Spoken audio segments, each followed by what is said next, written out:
آلیان کو آخر کار یہ احساس ہو جائے گا کہ اس نے اپنی ہی زندگی اپنے ہاتھوں سے برباد کر دی ہے۔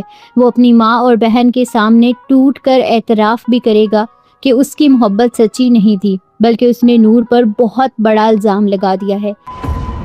اپنے ہاتھوں سے اپنی زندگی برباد کر چکا ہوں۔ میری محبت جھوٹی ہے، میں نے اس پر اتنا بڑا بہتان لگا دیا۔ دوسری طرف نور بھی بڑے واضح انداز میں کہے گی کہ میاں بیوی کے رشتے کی بنیاد صرف بھروسے پر ہوتی ہے، اور جب یہی ختم ہو جائے تو رشتہ بھی باقی نہیں رہتا۔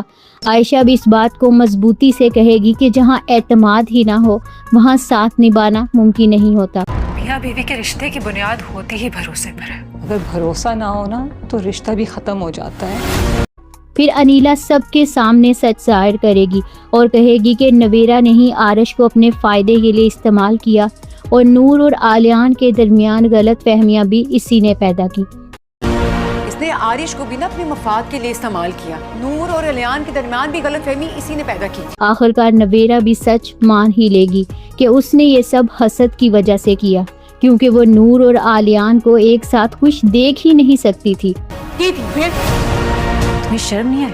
میرے سامنے جب تم مجھے محبت دکھاتی تھی تمہیں کچھ دیکھ کر مجھے جیلسی ہوتی تھی، میری روح کہاں اٹھتی تھی۔ جب آلیان کی ماں نور کو واپس لینے کے لیے آئے گی تو نور احترام کے ساتھ انکار کر دے گی اور صاف صاف کہہ دے گی کہ اب وہ اس رشتے میں واپس نہیں جا سکتی۔ جان، میں نے ہمیشہ آپ کی بہت عزت کی ہے، آپ کے ساتھ واپس نہیں جا سکتی۔ آخر میں آلیان کی بہن بھی یہی بتائے گی آلیان کو کہ وہ اور اس کی ماں خود جا کر نور سے بات کر چکی ہیں، لیکن نور نے واپس آنے سے انکار کر دیا ہے۔ یہ کہانی جذبات، پچھتاوے اور سچ کے سامنے آنے کے گرد گھومتی ہے۔